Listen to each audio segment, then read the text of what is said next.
It is dark, very dark in parts of Kerio Valley. Deputy President William Ruto has issued a shoot-to-kill order. Red Cross suspended their operations in that region. We are getting reports of people being killed, including women and children, and area leaders are digging in. That is a conversation we'll be having tonight on KTN Prime as we try to establish where exactly is the problem. Is there a long-term solution?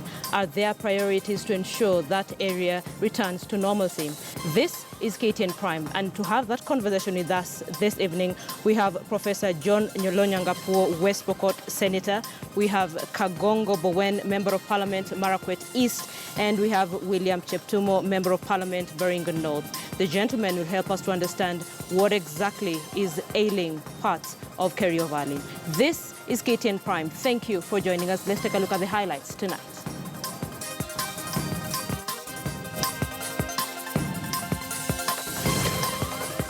We need to be woken up and starting to be threatened by axes, not axes, but like pangas and slashers. All the old boys have been passing through this system. The dark side of Alliance High, shocking story of midnight bullying at Kenya's top school. We want to assist them to be able to deliver a credible electoral process. We are getting back today 196 BVR kits. NASA expresses serious doubts about IEBC readiness, but Jubilee says nothing to worry about. Religious leaders take over mediation as doctors tell court about failure of talks. We want law and order to be restored in Baringo.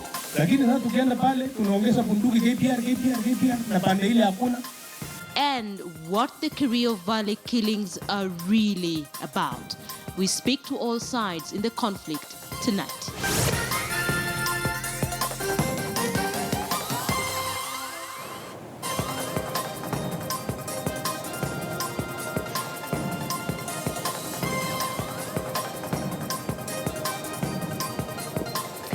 Marisha Witi is a sign language interpreter there at the bottom end of your screen. Marisha, thank you. This is KTN Prime. Thank you for joining us. Now we begin with the education sector, and Kenya's Education Cabinet Secretary, Dr. Fred Matiang'i, has directed school principals to probe bullying in schools and take action against those found culpable. This follows shocking revelations of cases of midnight bullying at the prestigious Alliance Boys High School. A report indicates students are forced to clean toilets in the middle of the night and spend the night at a nearby graveyard as part of an induction process. KTN's Timothy Otieno begins our bulletin tonight. It's one of Kenya's most prestigious institutions, but now has been riddled with controversy following a damning report revealing how Form 1 students have been forced to wake up in the middle of the night by prefects and forced to pray to the deceased in the most horrific manner. This young boy, whom we'll call Daniel, is just less than 12 weeks old into the school, but already has a story to tell. All captains, they all lined up strategically near the doors, near the exits of that hall. You know, our hall is really huge. So they were all lined up in a strategic position in all exits. Then they started saying, from once, your time must come to harden up.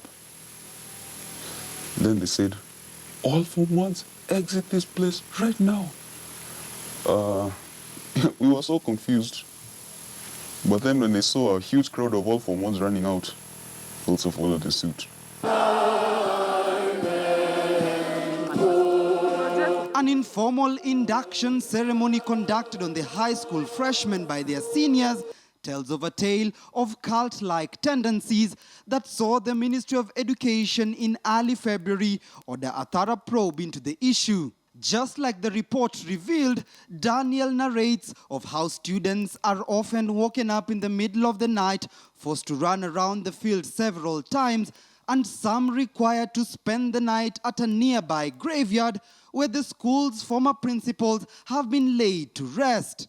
We managed to get one of the teachers at the school who only agreed to talk to us on condition of anonymity and says the quote-unquote induction that bears all the hallmarks of modern-day bullying happens often, but was surprised at the extent of the vice. Yeah, it has been there since 1926. 91 years from now, since 1926, whereby all those, including the likes of Amos Wako, the likes of Charles Njonjo, the likes of Kiraitu, Murungi, all the old boys have been passing through this system. What is really seething, which is really angering me and also seething me, is the fact is how the punishment ends. You are sent to bed at 3:59. 3:59. Then only to be woken up the next minute. You've not slept. You only slept for an hour between 10:15 and 11. That thing really angers me.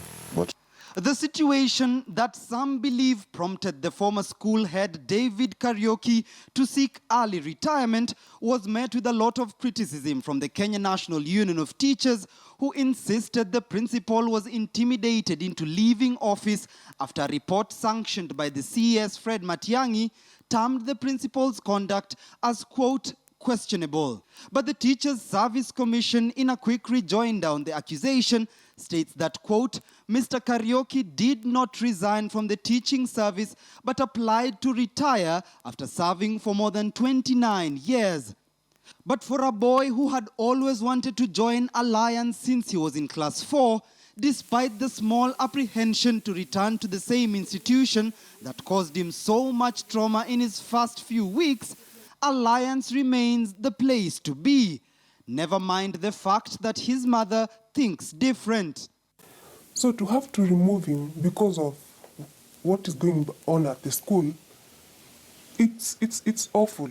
But as a parent, you will consider it, even though I wouldn't want it to happen. But I will consider it.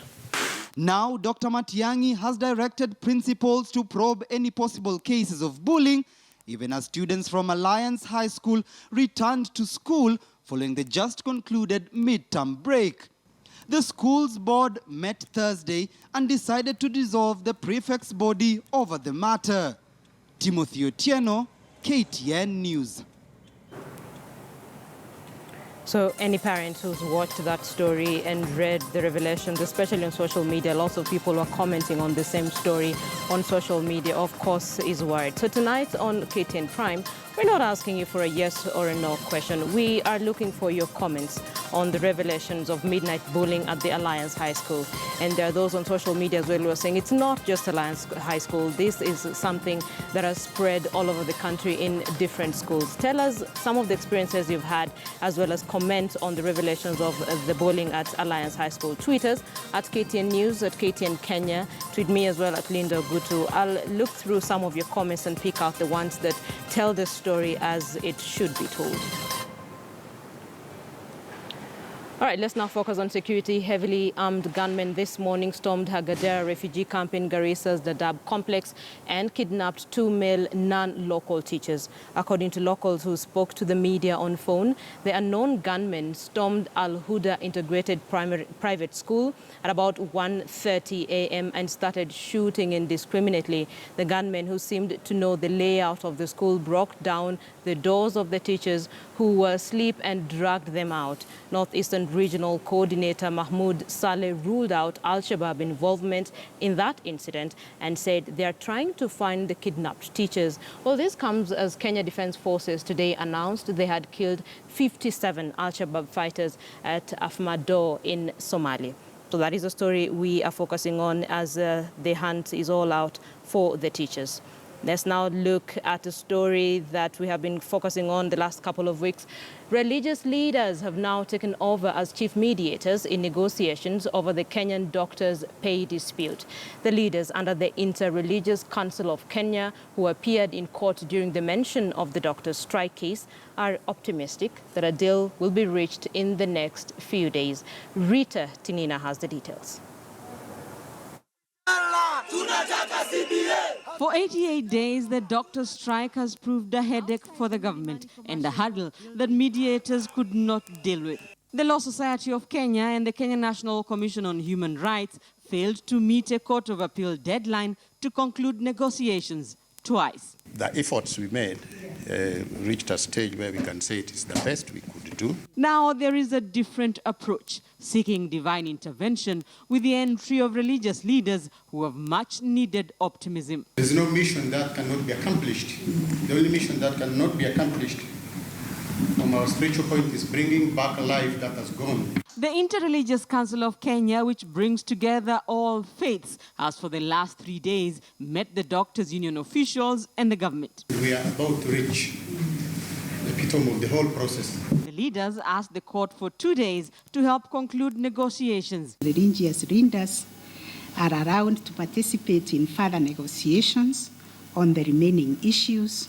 The religious leaders will be trying to sort out 3 pending issues in the dispute: salaries and allowances, training and promotions, and a recognition agreement. They will go back to court on Tuesday next week to give their report. With the government sticking to what it terms as its best offer of a 40% pay increase, and with the doctors standing their ground on a 150 to 180% pay increase, the country may slowly be exhausting its options in solving the stalemate and will need all the divine intervention it can get. Rita Tinina, KTN News.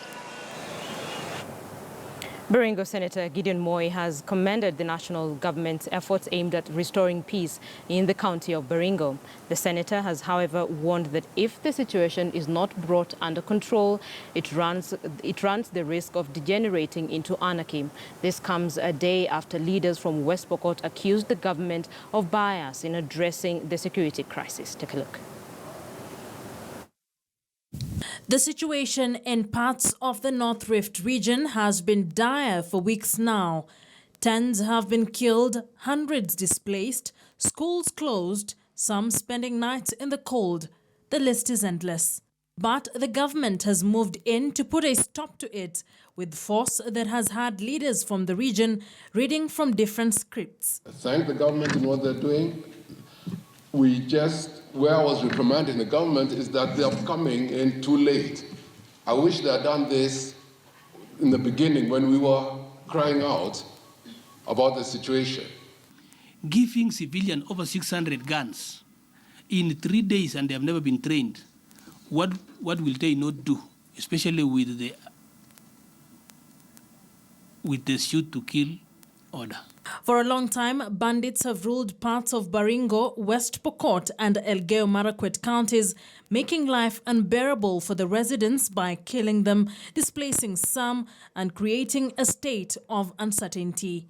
The Baringo senator says this needs to be addressed once and for all, or the counties risk sinking into complete anarchy. If you do not check it now, it could get into a situation where it is total anarchy, where community goes against community, where now you can lead into genocide if it's not arrested immediately. A security operation is currently underway after hundreds of security officers were deployed to flush out the bandits and illegal herders who have invaded the region. More than 150 National Police reservists and 230 police officers have been deployed to the county to restore normalcy. We want, of course, compensation. The government has said that they will give us compensation of 100 million. That is, in my humble opinion, is not adequate. If you see the loss of life and property in Baringo, it's over $1 billion. Gideon Moi spoke while addressing a conference of secondary school heads from Baringo County at Isaac Walton Hotel in Embu County. He also held closed-door meetings with Embu Governor Martin Wambora, who promised to support his 2022 presidential bid. Akisa Wandera, KTN News. So, Akisa sets the stage for the conversation we are just about to have. Let me paint the picture for you on what exactly is happening in that region. So, the other day, Deputy President William Ruto was actually on the ground, and these bandits started shooting a few meters from where the Deputy President was. As a matter of fact, there's a chief who was killed just meters away from where the Deputy President was. And there is concern because we're getting reports that people are being killed. And it's not just any other person. There are women involved. There's a couple of days old child who was also killed in this conflict. And so the question is, what exactly is ailing that region? Are the leaders doing each and everything they can to put an end to it? What exactly is the national government doing about this? Because security is a national government concern. So let's have a conversation with three gentlemen in studio with me. I'll begin by introducing them. My extreme right, I have William Cheptumo, Member of Parliament, Baringo North, sir. Thank you so much for joining us on KTN Prime this evening. I have Kagongo Bowen, Member of Parliament, Marakwet East. Sir, thank you so much for joining us. And of course, we have Professor John Lonyangapuo, West Pokot Senator. Sir, thank you for joining us on KTN Prime. So allow me to begin with you, Professor. Where exactly is the problem? What is happening in that region? Thank you, Linda, and thank you for inviting us to come here today. What is happening in Baringo, and in particular Kerio Valley, is not very good for all of us who are Kenyans, because lives are at risk. Some people have been displaced from their homes, and there is mayhem everywhere. We have almost the four communities. We have the Marakwet, where my brother comes from. We have the Tuken. We have the Ilchams, who are also a small community in Baringo, and the Pokot, who stretch all the way from Tiati, which is Pokot East, to West Pokot County, where I come from. So the insecurity that is seen and witnessed there is not good for anybody. And personally, we know where the history began. Problems have been in that part of the world for a mighty long time. But this time round, they became excessively more. Why? Because of the drought that we have. The Pokot are primarily pastoralists. And in East Pokot, the area where these pastoralists stay, for the whole of last year, there was almost no rain. So this year with this drought, as is usual when there is a mighty drought, the pastoralists look for pasture. Incidentally, our two neighbors, the Marakwet, they are in a better place, and the Tuken, they are in a better place. So that's what happens. So the pastoralists migrate looking for water and pasture. So when you say they're in a better place, that does mean that... There's water and some little bit of grass. So that means the community, Pokot community, is now looking for pasture. Exactly. And then that's the time now you'll see a lot of pastoralists and herdsmen migrating to save their livestock from destruction by the drought. Okay. Yes. Even the Turkana, it happens like that. They are devastated. Okay. The Samburu, who are also neighbors, devastated. Now, when they arrive and they visit my neighbors who are farmers, that kind of a conflict is expected. That is where now the provincial, it used to be called provincial administration, and the leaderships that are concerned should be able to sit down and see how they can manage the process of these tribes that have arrived. Okay. Yeah. Mheshimiwa, is it just about pasture? We're seeing women and children getting killed. Has it crossed the red line, so to speak?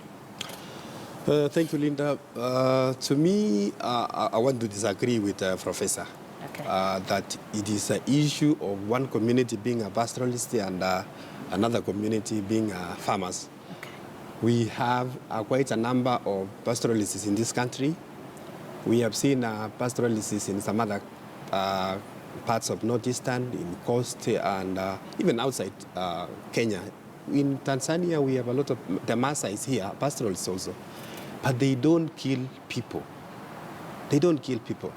To me, what's happening in Kerio Valley is, one, I can attribute that the Pokot community is like they are expansionists. They want to expand their territory. Number two, there is a commercialization of cattle rustling.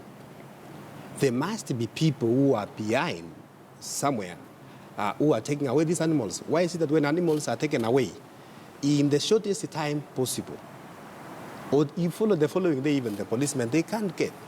There is a case in my constituency where some animals were recovered in an auction in Laikipia. So I can say there are people who are actually benefiting from this cattle rustling in Keria Valley. Okay, we'll ask Mheshimiwa if the Pokots are trying to expand the territory. Mheshimiwa, what are your thoughts? I completely disagree with Professor. Okay. Because his argument is that the conflict is occasioned by search for pasture by the Pokot community. Far from the truth. What is the truth then? The truth of the matter is that there is very clear intention actioned by that community to not only take away their livestock from the community of the Tuken, but to also expand their territories. And I will explain, and I really believe that my brother, Professor, will really be honest. He's here. He will ask him everything. If it is about pasture and water, what would have happened was that the leaders and the elders and the people from the Pokot nation would have come forward, approached the people from the Tuken side or the Marakwet side and say, look, we have a problem. We have our livestock, they need water, they need pasture. That has been the cultural practice between the Tukens and the Pokots over the years. These are people who have lived for very, very many years as neighbors. Now, how then does it become a pasture issue when they raid communities, drive livestock, burn houses, kill people? It changes the concept completely from the concept of pasture to a different concept altogether. And so my argument is that it is important for us as leaders, beginning from me, beginning from the professor, that for us to get a solution to this problem, we must be able to converse and agree the actual, the real causes of this problem. Okay, so let's agree on what the real causes are. It is not just about pasture. Okay.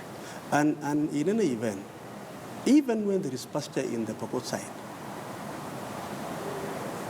there are normal days when there is drought, certain months of the year. But even when there is plenty of water across the communities, when there is plenty of pasture across the communities, killings continue, and the issue of livestock being taken. So the theory of pasture and water is misleading, and it's true, it cannot be the real reason why. Professor, your theory is being disputed. Linda, I am sorry that I am seated with men who are simply lying.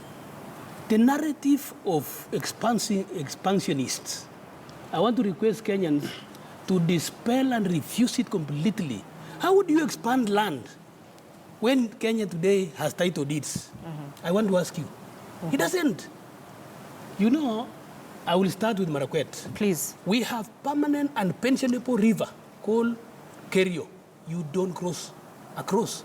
So East Pokot, do not cross the river. As God lives, how he gave us that river as the beacon and the border, nobody describes. I have no idea. Kangoko should tell me, how do you expand water? How do you expand the river? What happens for him, because of drought, there are only 2 active rivers in the entire TRT constituency. Kerio, and another one where we have to trespass to Baringo, Arabal, on the other side, and the river comes from Laikipia. When there is a drought, even River Maya, which comes from Samburu, dries. So right now there's no water completely in the entire Pokot side. Okay. And there was an agenda by these people of Baringo not to give those people water. How would you give people water? You make boreholes. How would you give people water? Dams, especially when they are pastoralists, from time immemorial. So they continually continue to run for refuge to God-given water. Now, as soon as they reach with their cattle to the river, some notorious boys from Marakwet begin to shoot anyhowly, because when they see cows coming, they think there's an invention. Notorious boys from Marakwet. We have also bandits. Okay. I can assure you, we have terrible bandits from this side, and they know it. They have even killed people. We were buried 2 Are there days bandits ago. from your side as well? Yes, you know, we are bandits. We have to accept that's why we have this problem. Okay. Then, so we have this problem.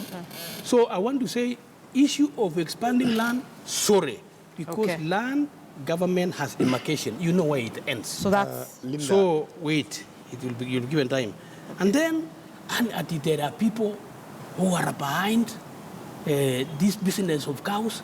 A thief is a thief. Whether they eat those cows or they sell, we have mechanisms of tracing them. They should actually be, they should not entertain that, because if you want to get cattle that have been stolen, we know how to trace the market, isn't it? But who is selling? How would you, I mean, you expect somebody that the people are funding it. Suppose those bandits die, will you get the cows? Linda, what the professor is saying is actually, I can say it's far from the truth. All Marakwets, including is in your records, including the 2001 massacre in a place called the Murkutua massacre. The Pokots crossed the river. They killed up more than 60 Marakwets in one morning. The same year, during the polio vaccination in Tot Rating Center, almost 15 children were shot and killed by Pokot bandits. Can you tell me, what do you call that one? Can you say the Pokots they were coming to look for a pasture? They crossed the river to Tot is about 15 so what I'm kilometers. getting from what you're trying to explain is that the Pokots are the aggressors. They are the aggressors across the Kerio Valley. To the idea that they are coming for a water and pasture is neither here nor there. I want to ask the professor. Professor is here, and he's a professor, mathematics professor. The reason, one of the reasons why there is still that continuing issue in Kerio Valley, and even generally in Pokotland, is also development. There are very few schools in the site of Pokot. There are no developments going there. Professor is seated here telling us that now these people are pastoralists. They are going to be pastoralists and killing people up to when? You are a professor. What have you done? And that is why we need to have solutions. Mheshimiwa. Now, it may be very easy to justify the boundary between the Marakwets and the Pokots because of the River Kerio. For me, in Baringo North and Baringo South, because I want to address the situation in both Baringo North and Baringo South. We don't have a river separating the Pokot people and the Tuken people. We have our boundaries that was demarcated long time ago. Our elders know, the elders of the Pokot know, our fathers know, their fathers know. Okay. It is everywhere, even in our maps of this country. Now, I still want to address this issue.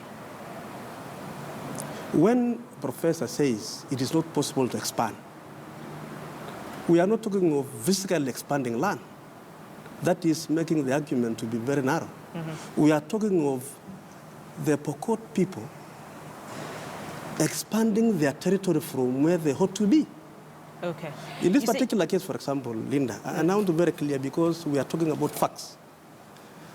If it is not about expansion, if you exceed your boundary with your livestock to look for grass and water, it means, therefore, when there is rain, you should go back because there will be water and pasture in your side.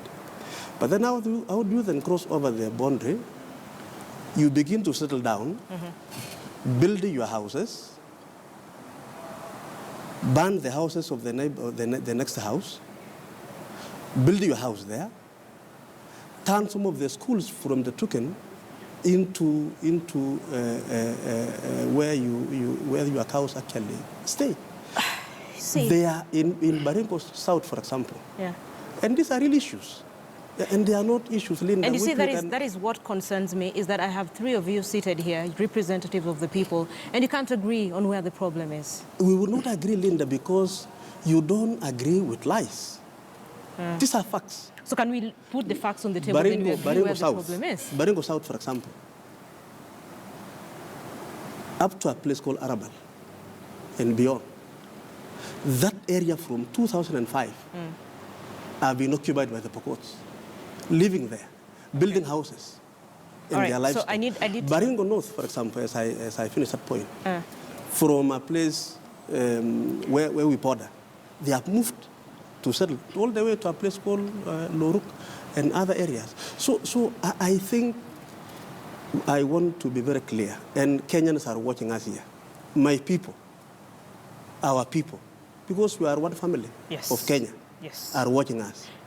It is, the concept is make the Tugans poor by taking away their livestock, expand your territories, occupy land, and control. It's a good case, Linda. All right, I really need to take a break. If you have a location, for example, called Mukutani,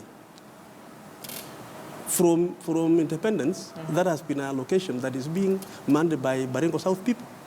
But today you convert the name from Mukutani to Mukutano.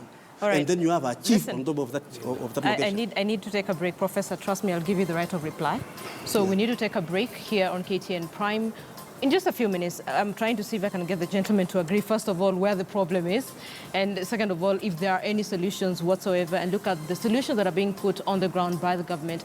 Are they long-term solutions, short-term solutions, and what are we looking at? Because you have families who have been displaced, you have people losing their lives as well. Stay with KTN Prime.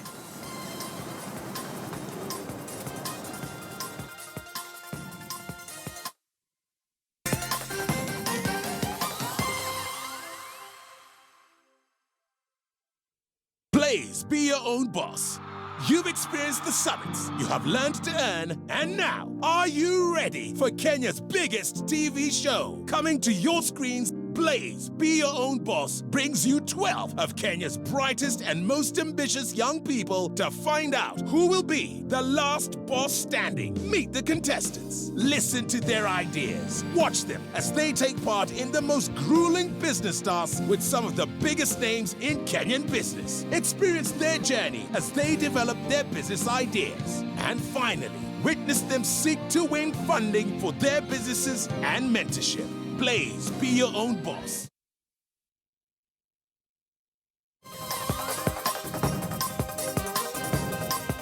All Kenyans should come up in support of protecting the lives of other citizens. We should not be people that would just take things for granted, and would request our brothers on either side, Pokot or Baringo, to ensure that there's peace in those regions. Remember, we are just going for elections, and we don't want ethnic tensions. But the political leaders must support good causes.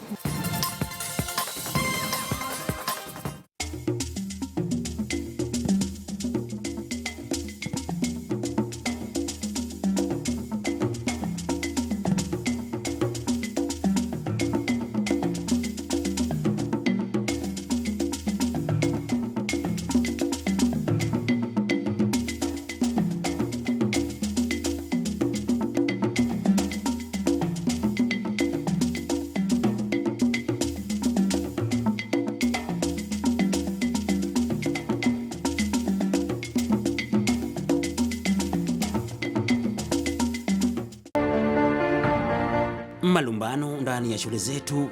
Sisi tunaogopa, hata tunashindwa. The threshold of accountability is very low. That's why we have these cases repeating over and over again. Uhusiano baina ya walimu na wanafunzi. This is a menace to find out the real causes of these fires. Mitihani ya taifa. So this nonsense of everybody in the class getting A, please come out of it. Ukuzaji wa talanta.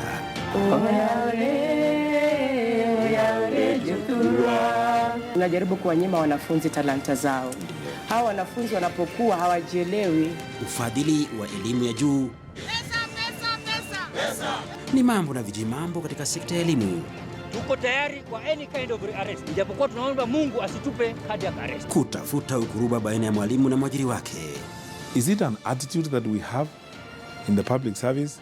Yote haya tunayazungumzia kwa kina, ukakamavu na uzingativu mkubwa. Kawaida viongozi nchini Kenya huwa hawafanyi kukubali kuna makosa. Wa mazingira ya elimu kuanzia chekechea hadi elimu ya juu nchini Kenya, bila kuwasahau wanaoishi na mapungufu ya kimaumbile. Shule niliyosomea sidhani kuna mwalimu hata mmoja alikuwa anaelewa kuhusu uoni hafifu. Kwenye kipindi maarufu Dau la Elimu kila Jumamosi.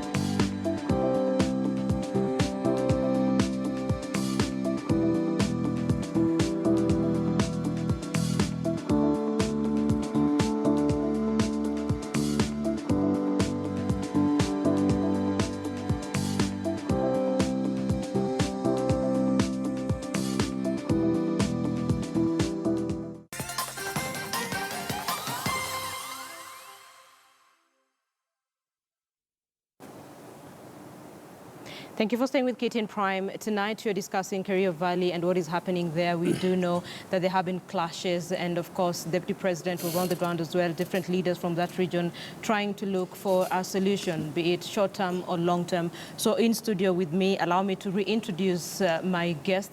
On my extreme right, I have William Cheptumo, he's Member of Parliament, Baringo North. Next to him is Kagongo Bowen, Member of Parliament, Marakwet East. And of course, I have Professor John Lonyangapuo, West Pokot Senator.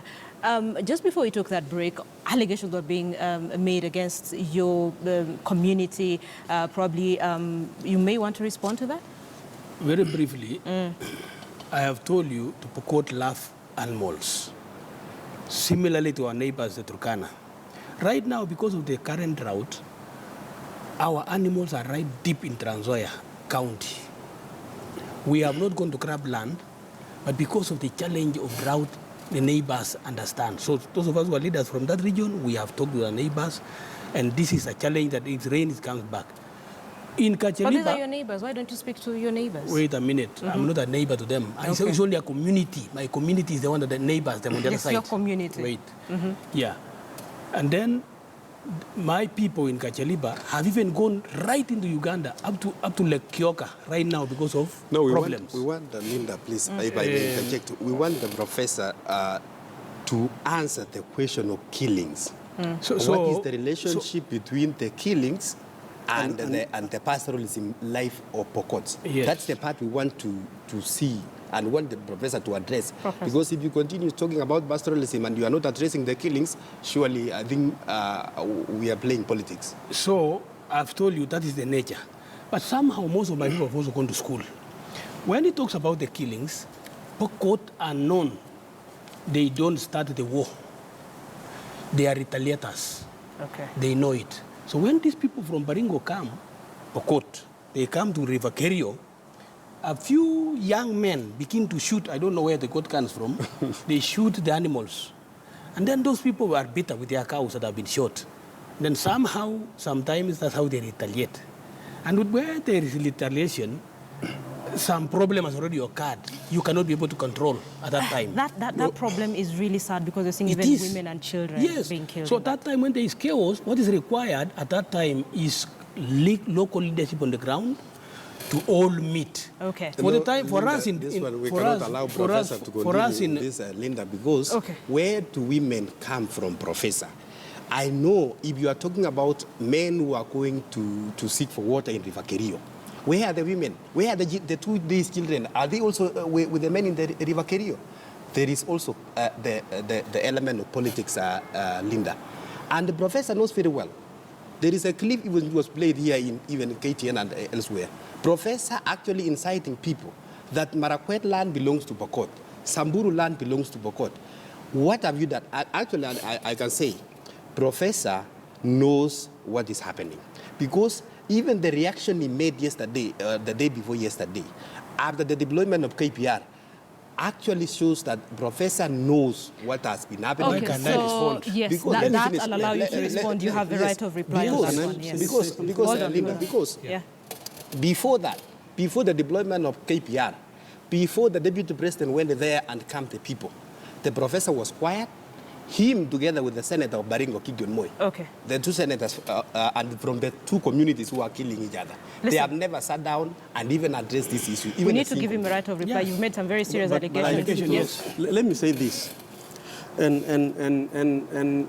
I just want to plead with Professor, my brother. You are a professor. You are a respected leader from Pokot land.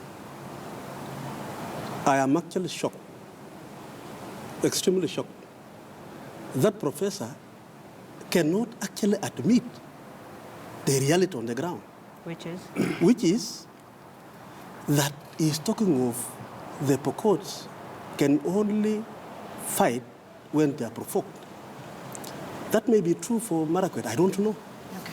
But Professor, tell us, tell me, tell Kenyans, whenever the Tukens, for example, the Tuken community from Baringo North, Baringo South, when they have ever been able to provoke the Pokot community.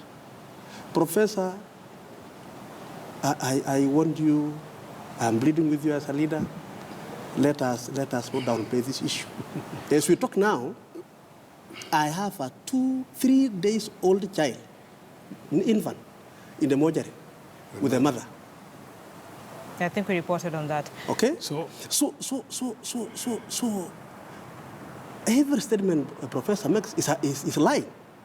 Okay, he's here. And first of all, like I mentioned, he has a right of reply. Professor, quickly, then you can look at solutions.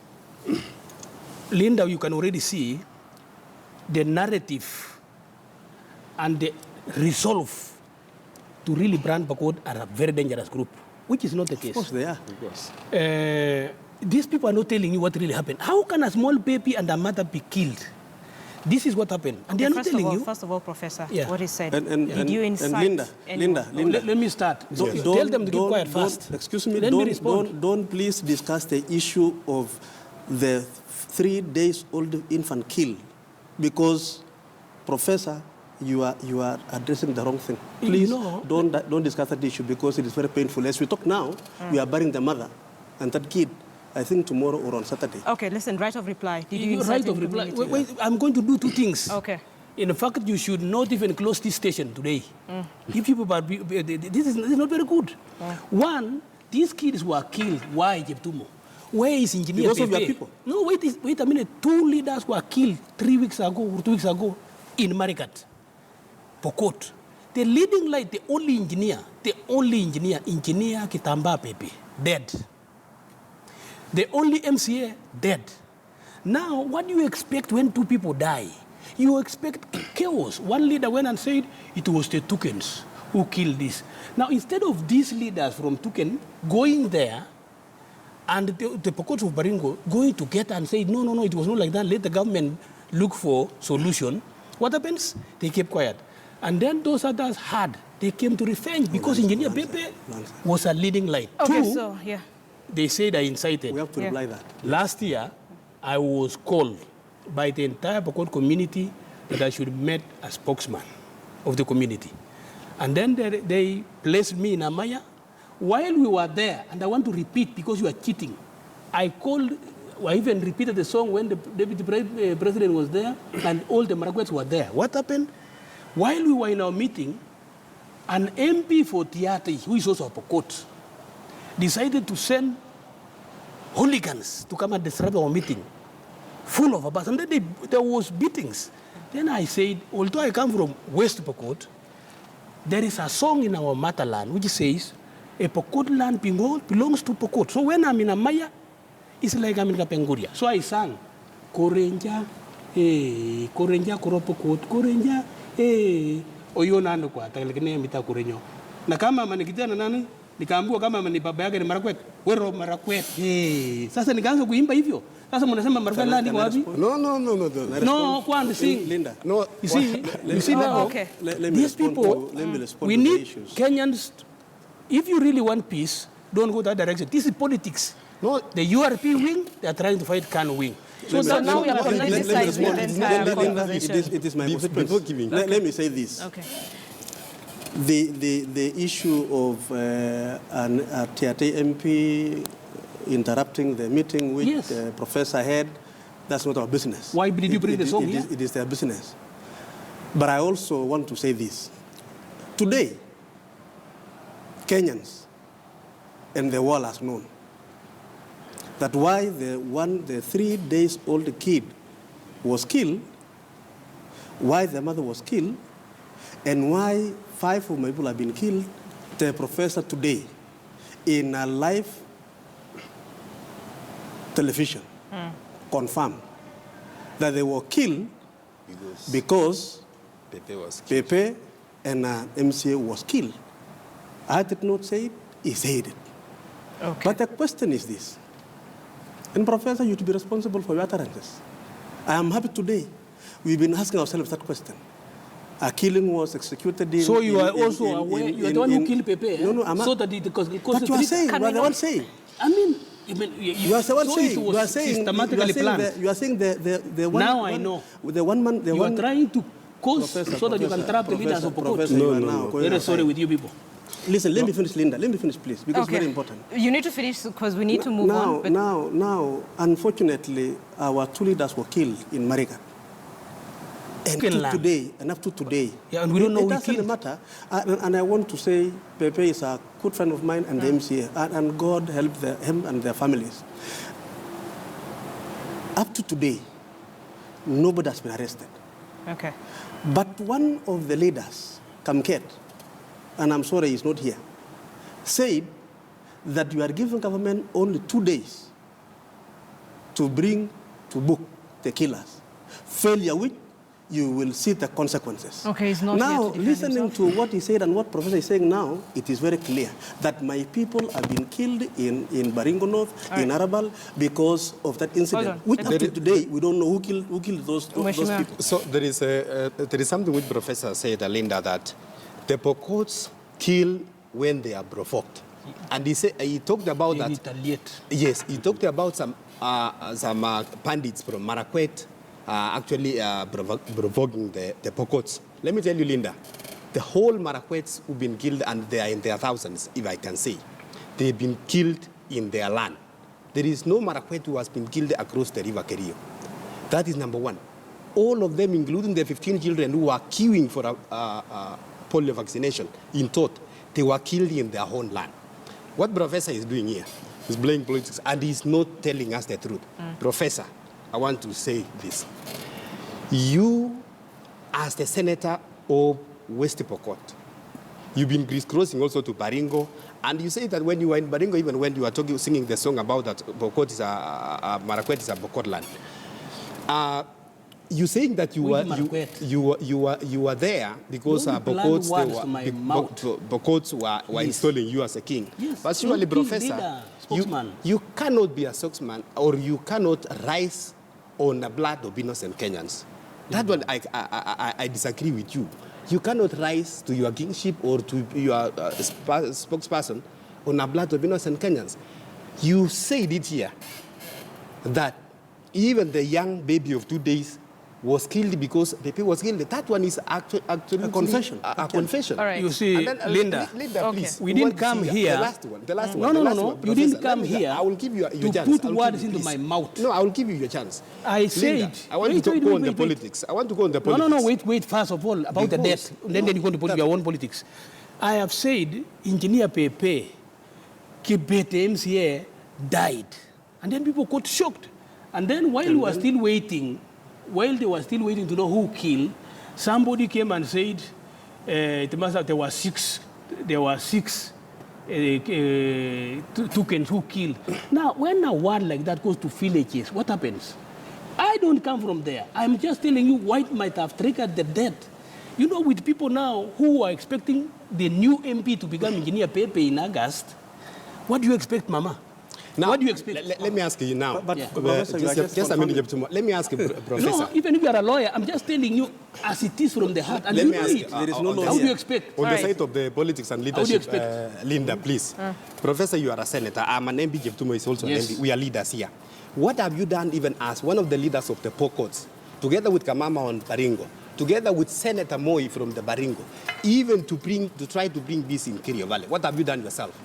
That is where yes. You are always going not to just him, Baringo. even you. You represent your people. Yes. All of you. Yes. But it's never been so. No. When we come back, you need to tell me what individually you have done to stop the bloodshed in that region. Exactly, I agree. And I will show you what we have done. Okay. All right, so you're watching KTN Prime. Thank you for staying with us. Are we having the gentleman back on KTN News?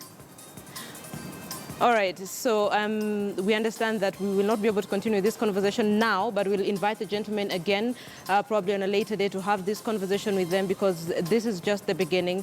There seems to be a lot of finger-pointing, a lot of aggrieved people in that region. So let's see how far this conversation will go. So, of course, we had Professor John Lonyangapuo, West Pokot Senator. We had Kagongo Bowen, Member of Parliament, Marakwet East, and William Cheptumo, MP, Baringo North. Gentlemen, thank you so much for staying with us. And, of course, having that conversation with us on KTN News.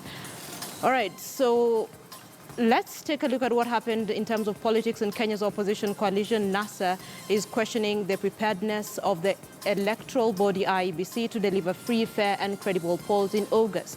According to NASA, IEBC is behind schedule in addressing critical electoral issues, including cleaning the voter register and procuring an integrated electronic management system. But of course, that is a story that every single person is having. How prepared is IEBC? Will they be able to deliver a fair, credible election come August? This is KTN Prime. Let's take a breather. We'll be back.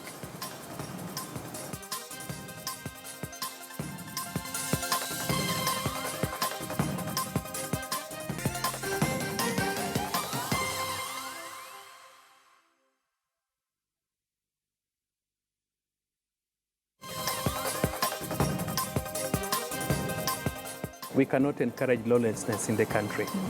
We have a purpose to be there, especially as the police.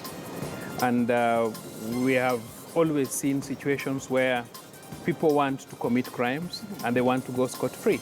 That is not the case. Actually, we would thank the executive for their boldness in coming up strongly to say that persons who break the law and in a manner that, for example, you use firearm to kill a woman and a child, that cannot be tolerated.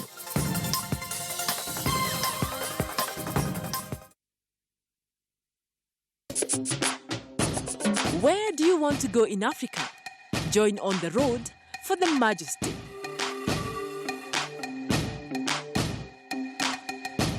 Taste, action, beauty, and history of our home.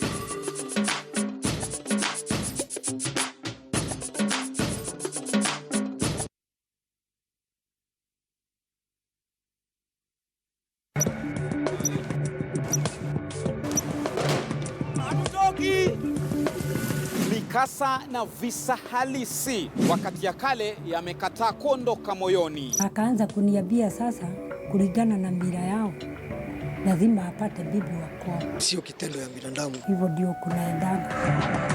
Kukiri, hukumu na majuto. Sina nguvu za kiume mpaka wa leo. Sasa ile mambo ya kitanda hakuna. When aliona pass kwa bra, he changed his mind. He said he doesn't want to sleep with me. Ni shida kupata msichana wa kuaminika ambaye anaweza kwenda nyumbani. Wako wengi wa kulala nao. Yote yaliyo sirini kuwe kwa wazi. I became an escort to pay my school fees. But bila nilimaliza shule, nikakosa kazi nini, kabidi nianze sex work. Shiko ni kahaba. Wacha nikwambie dad, kwanza ndio the first profession, oldest profession, sex work. Sijasema hivyo. Sijasema kwamba wala sijakuhukumu. Ni safari ya maisha inayotulazimu kuishi na vimbwanga. Hii ni ya mama ama ni ya mwanamke hii? Are you cheating? You are principal. You are principal.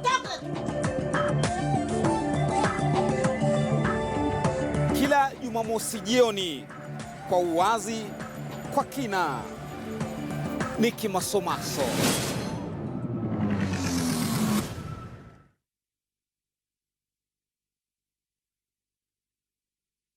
On Blaze, Be Your Own Boss this week, our contestants learn about the art of digital disruption as they work with Kenya Airways to develop its first exclusively online youth product. Our teams will get to understand how the airline business works as they develop their knowledge of pricing, product, packaging, and placement. Watch as our teams create a unique online video, a product design, and a digital strategy. Who will get their video finished on time? And who will impress Kenya Airways senior management? Who will win and who will be going home this week?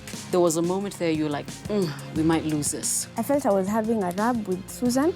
I would want an example on that. All this and more on this week's episode of Blaze Be Your Own Boss TV show. This Monday, 8 p.m., exclusive to KTN.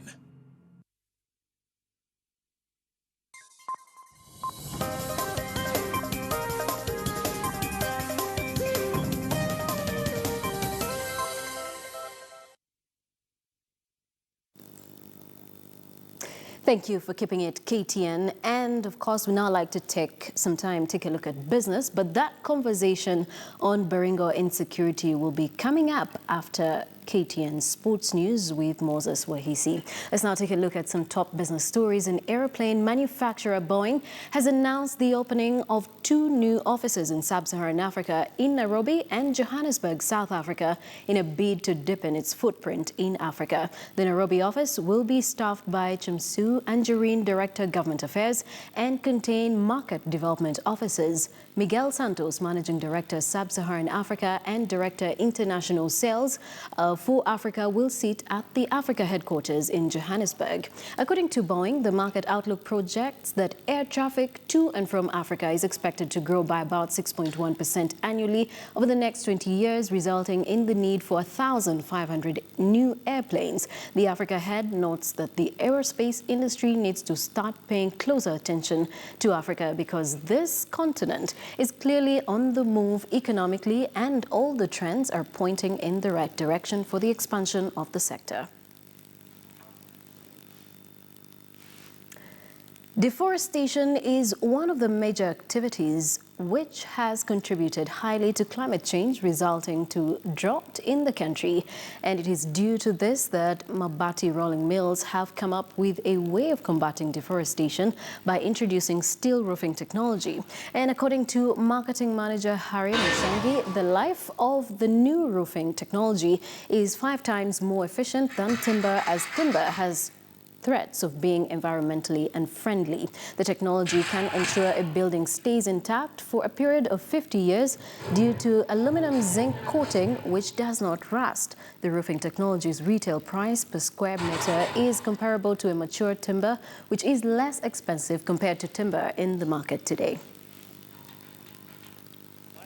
In Timao. Timao is a high rainfall area. Box profiles are suitable for places which require quick runoff of rain. So besides just aesthetically being available in many different colors, this type of roof cover is what is suitable for this kind of climate. Insurance firm Sanlam has reported a double-digit growth in its financial results for the period ending December 2016. And the company saw its net profits rise from 27 million to 71 million, representing a 44 million jump. The insurer also posted a 19% drop in its operating expenses to close at 2.3 billion shillings. And life business is where I see most hope for growth, for further growth, as we move into 2017. We spent 2016 focusing on the fundamentals of the life business, much in the same way we focused on fundamentals of the general insurance business in the previous year. And those fundamentals have borne fruit. We had a significant improvement in our general insurance business. The other elements are the costs. For a business that is majorly insurance, one of our largest costs relates to claims and benefits. Those ones increased marginally by 5%.